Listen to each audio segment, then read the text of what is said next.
Next, we have a presentation from our senior field application scientist, Ian Villamagna. Today, his talk is titled Standardizing Scale-Up, Insights into Producing Clinical and Commercial RNA-LNP. Take it away, Ian. Thanks, Joe. Appreciate it. And thanks everyone for joining us today. Really excited to be part of this. So today we wanted to kind of focus on sort of any sort of differences and changes that we've seen insofar as scaling up, looking at more of sort of what happens when we get to a clinical and commercial scale for these types of therapeutics. So we'll kind of walk you through what we see, some of the technology that we use in order to get to that point, and some of the challenges that we encounter.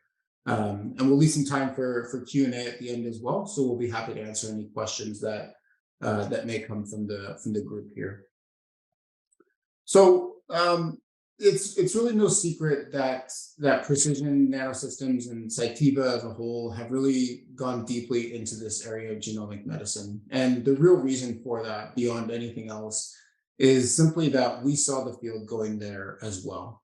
So we work very closely with drug developers at really a wide range of levels and areas. And I think we saw very, very closely and very quickly towards even before the pandemic that the field was really shifting to this area of genomic medicine. The promise of genomic medicine is really quite vast, right? So you have this ability to work with tons of different types of payloads that can do multiple different things: silence genes, express different genes, edit genes. And what we see as a technology provider in that space is just a lot of ability. So a lot of possibility for different types of therapeutics to be developed that can ultimately help patients much more quickly. What we, I think, are finding as we kind of continue down this pathway of really jumping into genomic medicine and doing this in partnership with drug developers is that we're in a space right now that is inherently complex. And this is something that I say all the time, and I know we talk about all the time. And I think still, though, sometimes we can undersell sort of the complexity of what's being done. So we moved from this space of drug development, where we were looking at small molecules with sort of single molecules and fairly simple synthetic pathways, into this space where we're now working with these drug products that are multiple types of excipients. You have an active pharmaceutical ingredient and nucleic acid that is inherently unstable. And so you added all this complexity into this equation when it comes to making these drug products. The flip side of that, I would say, is sort of what you see on the right-hand side here. And that's the beginning of the possibility. So to go along with that inherent complexity, you have a higher range of possibilities that can be done with these types of therapeutics. So we've seen these types of therapeutics work from an in vivo fashion in a vaccine application. We're seeing them be expanded to different in vivo applications. And now we're seeing them even further expanded into more of an ex vivo application as well. And so with that increased complexity and increased work, we're seeing that really large possibility of what can be done. Within that sort of space, there are a lot of unknowns. And when we kind of look at the field now today, we still see delivery as a big unknown for much of the field. It's the area that we think is the part where we have to lend the most expertise. So the understanding of sort of what we have to do to take that active pharmaceutical ingredient, to take that nucleic acid, and encapsulate it in such a fashion that is going to adequately protect it, but then also have it function well enough once it gets inside of a body, is really what we're dealing with right now. The challenges within that space, within delivery space specifically, can really come down to a number of different things. The nucleic acid itself, the design of the nucleic acid, how stable that nucleic acid is, just the pure knowledge gap in the area. So it's not all that common to find people that have backgrounds in nanoparticles or in encapsulation of nucleic acids. One of the key challenges that we see still today with this type of development, and specific to the delivery of nucleic acids, does still come down to scale up. So scale up is not inherently straightforward. And if you kind of take a step back and think again back to something like small molecules, scaling up a synthetic process for other drugs, while still has challenges, typically is not quite as challenging as what we're dealing with today. But when we think about sort of the complexity of scaling up genomic medicines, so scaling up these drug products that have multiple excipients, we're really left with a place where it's not as straightforward as to just take what's being done at a preclinical scale and then running it in a larger batch to go to a clinical scale. I think if you talk to any number of us at Precision that come from this background where we've done this in the lab, scale up was always a challenge for us traditionally, and continues to be a challenge for our customers and for drug developers in this space down the line. Really, I think what it comes down to is that when you get to a higher scale of production for these types of therapeutics, you're met with new challenges. You're met with different challenges that just simply don't always show up at an earlier stage. So purely by using larger batches, you have additional questions of things like RNA stability from larger batches, lipid stability. Lipid formulation over a longer run looks very different than lipid formulation at a small run. The idea of process development changes quite a bit, right? So moving from something like an Amicon filter for downstream process into tangential flow filtration it's a very different process. It requires a lot of time and care to basically have a process that can be used effectively. And as we add all this sort of complexity from the size of what we're doing, you're increasing the variability within that process. So the likelihood that you're going to get something that is the same every single time does go down in that sort of scale up process. So this is complex, right? And this is something that our customers deal with on a daily basis, and we see the field dealing with on a daily basis. And as a technology provider in the field, we're cognizant that we're not the ones necessarily doing this work, right? We're not the ones going in day out trying to develop these drugs. But where we see ourselves come into play is really to really efficiently develop technologies that can lower those barriers that we're seeing in those labs for our customers. And so what we look to do with all of our technological platforms at the end of the day is reduce the inherent variability in what's being done. And this is something that anyone who's familiar with our technology will have seen at smaller scales, and now we'll see at clinical and commercial scales as well. So looking at something like a manufacturing platform, like our nanosembler technology, which really takes a lot of that variability of production of nanoparticles out of the equation. So we've removed an area of variability at a preclinical scale, and now at a scale as well. So when we go to make larger batches, we've now removed some of that variability. We can take that same logic and apply it across the board for genomic medicines. So looking at things like lipids, if we have a really adequate lipid library that we can use, we're able to take different payloads and use different lipids and remove some of that variability, lower that barrier to entry for people that are developing these drugs and therapeutics. And so we talk a lot about our genomic medicine toolkit, which is on the screen here, which is our platform technologies that are utilized for the development of these genomic medicines. At the end of the day, what this really comes down to is leveraging the expertise that we have to remove as much variability from this process as possible, whether it's preclinical or into scale up, like we'll talk about today. We've been doing this for a number of years now. And so, I know that we do these webinars quite often, and we really do try as much as we can to really broaden the knowledge of the field as much as possible. And whether that's through regional webinars or regional seminars with local application scientists or sort of larger events like today, we feel it's very important that as part of being an end-to-end solution provider in the nanoparticle space, we are providing that knowledge and we are giving that knowledge back to the field. So making sure that what we're doing and the technology we're developing is not simply a standalone product, something that you can take into your lab, use, and then continue on with your day, but is part of a greater process where as part of using that technology, we're also lending that expertise. And together in that process, we're driving that development forward. And that's really what Precision Nanosystems always has looked to do, and as part of Cytiva, we're looking to do as well, is continue to develop those relationships with our customers and work together to drive that technology forward, to drive those drug developments forward. We'll talk a little bit more here about scale up, and we'll give sort of the scalable solutions for genomic medicines. But I think it is important to point out, really, anytime we talk, that the technological solutions we have developed are incredibly versatile. And that's really important when you think about sort of the controlled release field as a whole, or the nanoparticle field as a whole, but also the genomic medicine field as a whole. So what we're finding very rapidly is that by having things such as a manufacturing platform that is really agnostic to what you're doing, so it works on a basic principle of bottom-up assembly, that gives you the ability to make different types of drug carriers, whether it's lipid nanoparticles or liposomes or polymeric nanoparticles. That ability doesn't change. And so we have a really wide range of what we can do with this technology. And what that enables essentially is everything else you're looking at here. So it enables a range of different drug products.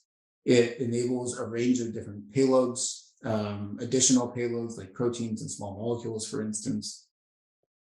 And I think what it gives us the ability to do as we look towards the future of genomic medicine and just sort of where the field is going in general is that it gives us the ability to move very quickly and react to what's coming before it actually comes. So when you have technologies that are extremely versatile, the new sort of technology that's coming down the line in genomic medicine, we believe we're well suited to be able to respond to that and take that new technology, drop it into our platforms, and have it have an effect. So we're able to take these versatile solutions and really continue to grow on them, continue to expand, and continue to work with the field to develop new therapeutics down the line. So we'll talk a little bit more about sort of the scalable solutions for, specifically in this case, RNA lipid nanoparticles today. And so we'll focus here at the start on manufacturing and kind of what that looks like and how that kind of functions from a scale up perspective. And then we'll kind of close at the end here with sort of tying it back together. Again, as an end-to-end solution provider with precision nanosystems, we're not sort of a one-stop shop for manufacturing technology or just lipids or just instrumentation. We do really believe that the full sort of picture of what we do should be considered for the most effective solution possible.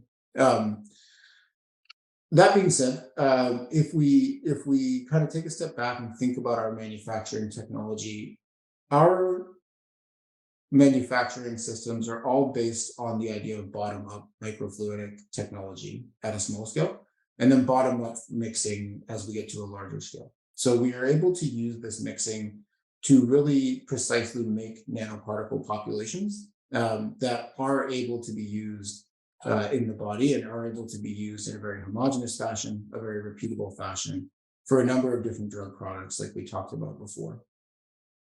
You'll hear us talk a lot about our next-gen architecture and our next-gen mixer, and this is really key to what we do. So what we have found essentially through a lot of the work that we've done and what the field of mixing has found through a lot of the work that they have done is that the most homogeneous nanoparticle preparations come from homogeneous mixing that's occurring. With these types of nanoparticle populations that we're making, we're leveraging a self-assembly process. So we're leveraging this bottom-up assembly. So you have all of your components dissolved into two fluid streams. Typically, in the case of a lipid nanoparticle, you would have your nucleic acid payload in an aqueous phase, your lipids in an organic solvent, usually ethanol. And we mix those two phases together to allow for that mixing to occur and allow for that self-assembly to occur. By having consistent mixing, what we're able to do is have consistent self-assembly of these particles. And what that gives us at the end of the day is a high level of control over the particle production process. So we're able to kind of dial in and have different sorts of attributes that we can pick up on. So we can do things like alter size. We can do things like add different sorts of lipids very easily. But what it also does is allows for a really high quality product. It allows for a really homogeneous particle population across the board. and gives us the ability to work in a space where we have a very high level of efficiency with our particles as well. And this is true whether it is lipid nanoparticles or other types of particles like you see on the screen here. The next-gen architecture is proprietary to Precision Nanosystems. And so you'll see this on our website a lot. You'll see us talk about it a lot, but you will see it in scientific publications as well. So it'll be referred to most commonly as a DVBM architecture. And what's really important about this architecture and sort of the reason why it enables everything it does comes down to how the mixing occurs. So unlike with other mixing platforms that rely on things like 3D structures to create the mixing, we don't have that with this architecture. And so what that has enabled us to do is take this architecture and be able to scale it, which allows us to scale the level of production of our particle population. This can be scaling up, but it can also be scaling down, which is really important. And so what it enables us to do is develop a manufacturing technology that is extremely flexible, that does have the ability to go through a scale-up process, but at any point in that scale-up process does have the ability to come back to a smaller preclinical scale where we can do work that makes more sense at that smaller scale. And can really enable customers to move much more quickly through that drug development process. It's a small piece of architecture, and it's at face value seems it seems like a small part of the process. But realistically, what that architecture has done for precision and for sort of the field is enable everything you're seeing on the screen here. So that architecture enables us to have things like a manufacturing platform that can go all the way from a discovery stage, like we have with our Spark instrument, through to formulation development and formulation optimization with Ignite, into process development with Blaze, and then into clinical and commercial manufacture with our new commercial formulation system, which we'll talk a little bit more about in a second here. It also enables us to have a really good understanding of sort of how the production of these genomic medicines functions. And what that enables us to do is start to look at the development of things like reagents, look at the development of different lipids and different types of lipids, and increase the complexity of that development because we've reduced the variability from something like manufacture. And all of that is due to that microfluidic and the next-gen mixing architecture that you see us talk about very commonly.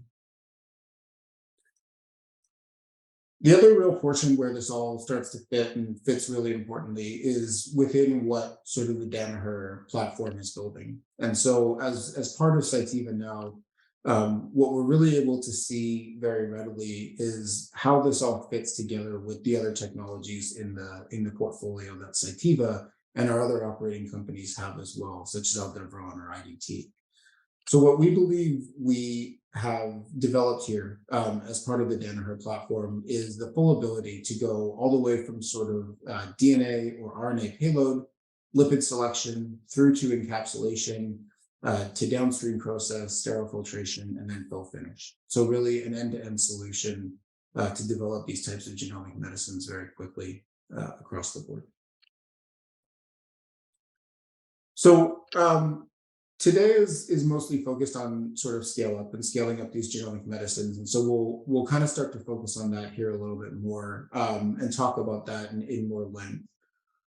Scale up is not something where it's a one size fits all sort of answer. And I think that's an important thing to talk about. And I think that we haven't always necessarily done the best job of showing that and saying that. The reason that I say that is I think sometimes when people see our instrumentation platform, like you see on the screen here, the logic is that Ignite is an early preclinical instrument, Blaze is late preclinical. So this is where all of process development and scale-up work is done.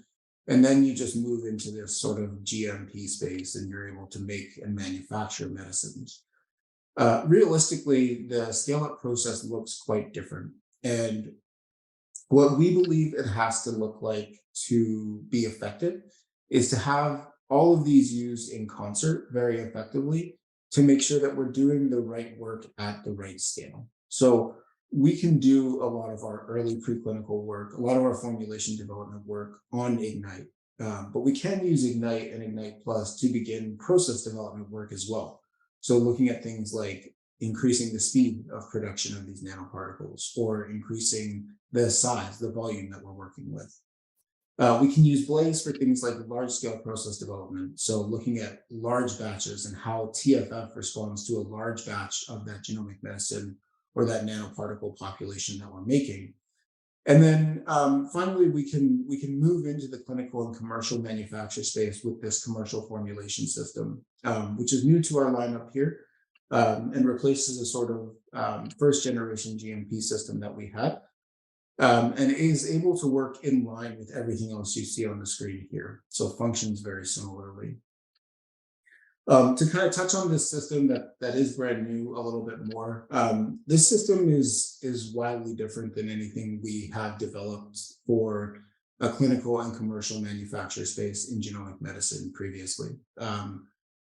In my opinion, I think this system that we have developed is going to be the Ignite for the clinical and commercial manufacture space of genomic medicines. So Ignite brought this really intrinsic ease of use, this sort of comfort level to scientists everywhere in developing these types of genomic medicines from a very early scale.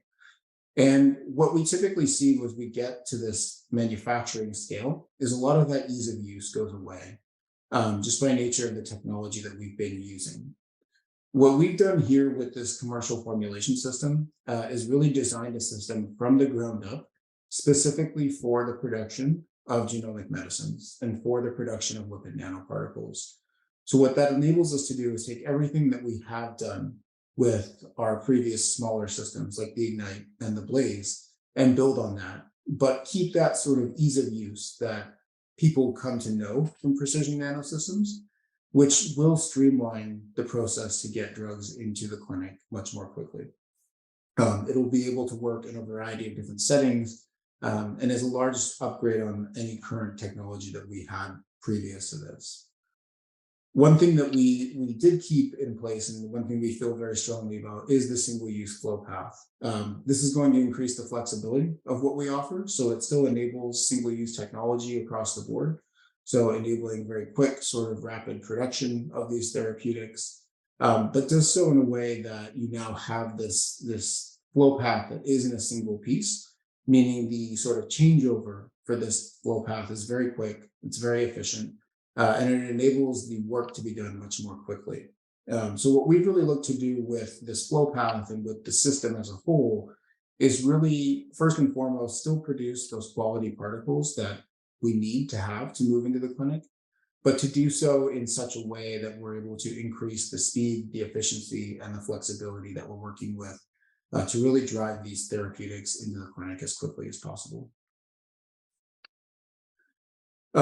The architecture that we've talked about and the instrumentation lineup that we've talked about does scale based on this idea of the limit size principle. So this has been shown a number of different ways, really, with our technology. But what this essentially says is that the size of our nanoparticles we're making decreases as we increase the flow rate, increase the speed of mixing through that architecture up to a certain point.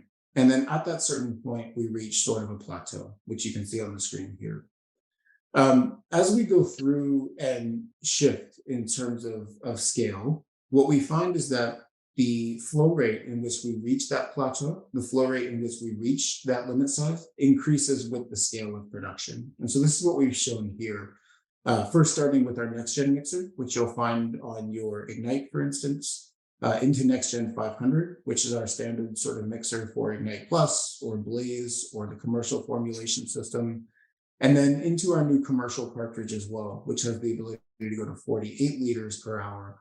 We're able to make those same consistent particles across the board, but we're able to do so in such a way where we're increasing that flow rate. So we're increasing the speed of production to match what we're doing with the actual increase of production with the systems as well. And so we've shown this a number of times. We'll give some examples here as well in terms of scale up, and we'll use a lipid nanoparticle sort of application for this, an RNA lipid nanoparticle with a SARS-CoV-2 payload in it to look at sort of an example of how the scale up functions.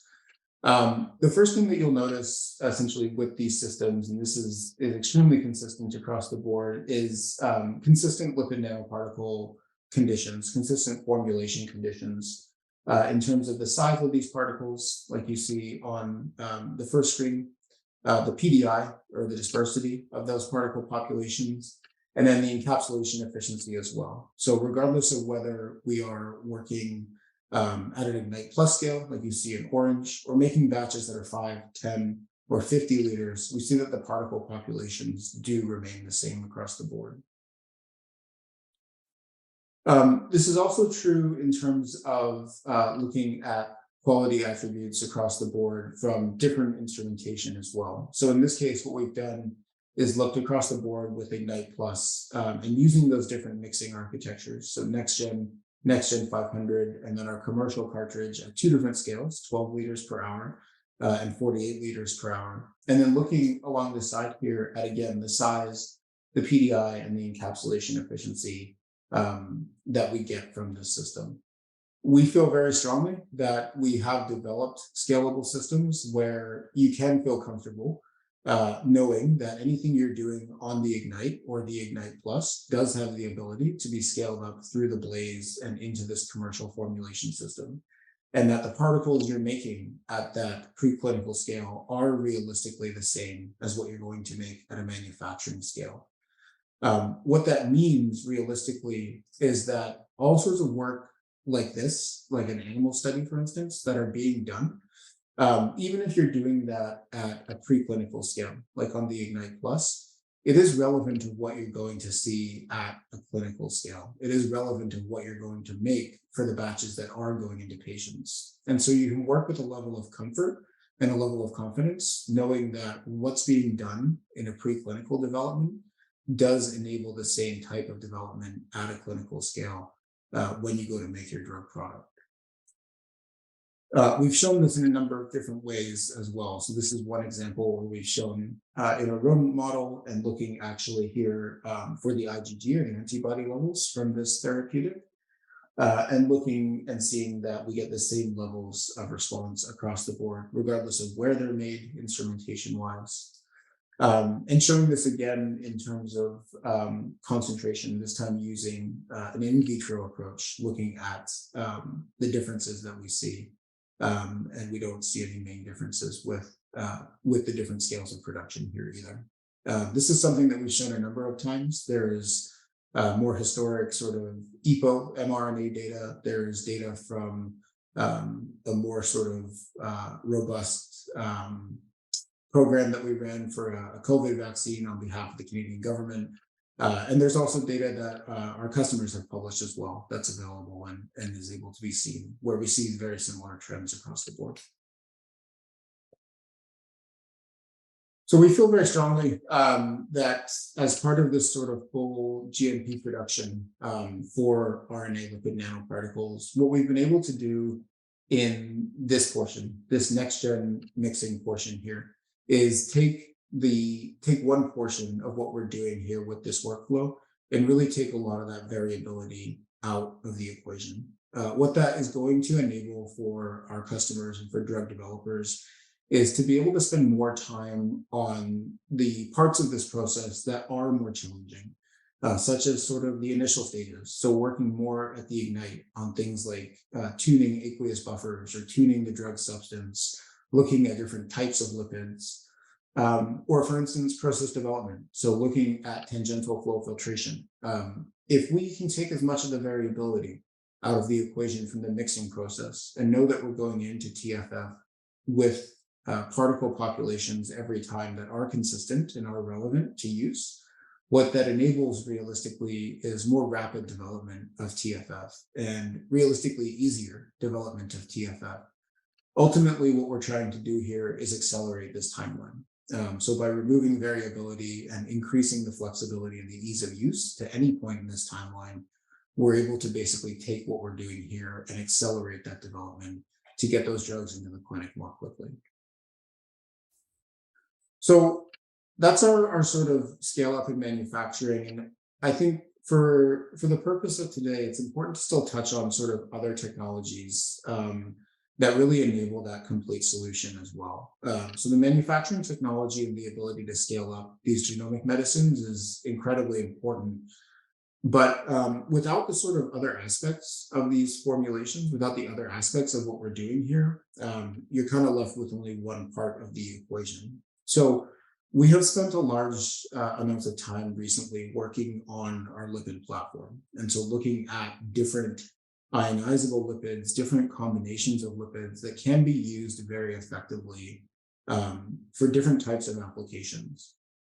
So we have seen sort of the complexity to the lipid space right now, insofar as what happens from a litigation standpoint and what happens from a development standpoint with a number of our customers. And we began developing a sort of very robust library of ionizable lipids that we own the IP to, and that we're able to use either in off-the-shelf kits, like you'll find with something such as our Genvoy mix or our T-cell kit, or are able to license to our customers for use in the clinic if it's a lipid that is more specific to something they're doing.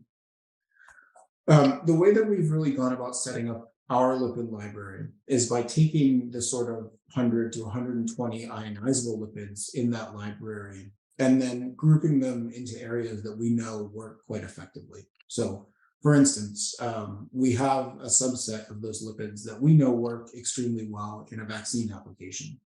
We have another subset that we know work very well in a gene therapy application. And then another subset that we know work very well in a cell therapy application. What we enable here by doing this and by starting to form these large overarching groups is really enabling the ability to narrow in and find more sort of complex areas based off that library. So as an example, if we look at something like cell therapy, what we have found is that within this ionizable lipid library, we have a number of different lipids that work very effectively to transfect T cells. And we've gone through and narrowed that down into a specific composition that is an off-the-shelf kit, so it does work quite well. But what we're able to do from there is continue to build on what we are looking at. And so what we're able to look at is using that expertise and continually developing new lipid mixes that have different types of applications from there. So we took what we learned from that T-cell application, from that cell therapy application, and continue to drive towards sort of developing different types of applications for it. And so this data that you're looking at here is coming from an upcoming product of ours that's going to be looking at HSPC editing in HSC cells. And so what we're able to do is really take sort of the development of these different lipid mixes and begin to narrow down from that broader library and give another sort of avenue to drug developers to work with solutions that work across all scales, across multiple types of technologies in the genomic medicine space. As you would expect, and this is important as well, these lipids scale with the platform, and that's something that that is really important to us. And when we're developing lipid mixes and looking for lipids to use as therapeutics and as sort of different modalities, we look at scale up as a really important and key part of that process. If we give you a lipid mix that works really well at a preclinical scale, but simply can't make it through the challenges of tangential flow filtration and into a drug product, we don't think we've essentially done anything there. So we do look very diligently at scale up and how these lipids scale through the platform. This is one example where we were able to take our T-cell lipid mix, so the T-cell kit, where we started actually at a discovery scale. So we actually started this on our smallest instrument, the Spark, and have shown through work in our labs that we are able to scale this up first into a more traditional preclinical model that uses the Ignite, and then further down the line, the ability to scale up into true process development and true clinical and commercial manufacture as well. The last sort of component of precision and precision technology that is important for that sort of complete solution and is important for the scale up journey is having a partner in that process. We do feel very strongly that the programs that are accelerated the most, the programs that get through this development as quickly as possible, are ones where we work very closely with the customer. Um, we do have a full services department available in Vancouver, and what this really serves as is value added. So working with our customers at really any stage of their development process where they may need additional support. We come into this field with a wide range of expertise. I think you would be hard pressed to find another group in the world that has amassed this amount of people that have a background in the encapsulation, the nanoparticle space, the microfluidic mixing space, the lipid space, all kind of housed under one roof in Vancouver. Um, what that enables us to do is take that expertise that we collectively have and disseminate it to our customers. And we do this through working in our services department as well. So we'll have customers that work with us at a preclinical level and do proof of concept work with us. We'll have customers that do simply analytical work with us, where we develop analytical methods on their behalf for their nanoparticles that they're making. We have customers that ask us to do the process development work on their behalf and get them ready to tech transfer to a CDMO. We look to be flexible here. The goal is to give as much of our expertise and knowledge to the field as possible and to enable our customers to move as quickly as possible. And whatever that looks like, whatever it means, we're happy to have that conversation and work with your group to figure out what works for you in that sense. So just in closing today, we work very, very diligently. And I say we, knowing that I'm just the guy who talks on the internet, but our teams really across the world, Vancouver and beyond, work very diligently to develop technologies to really meet the needs of our customers and the needs of the field as early as possible.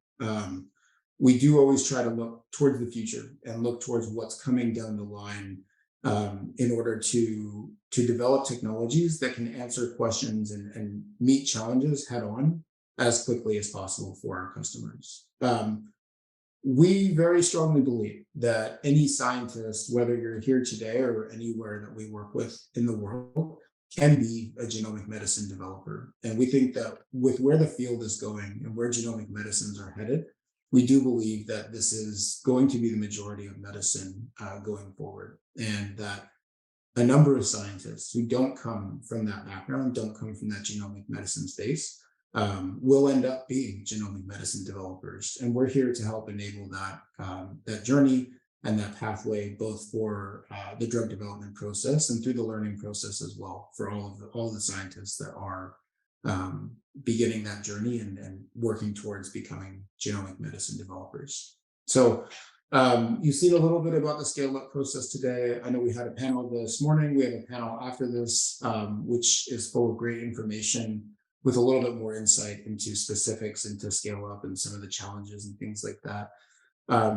Please feel free to reach out to us. We're always happy to have a conversation and chat with you about your specific program or anything like that. But thank you very much for your attention.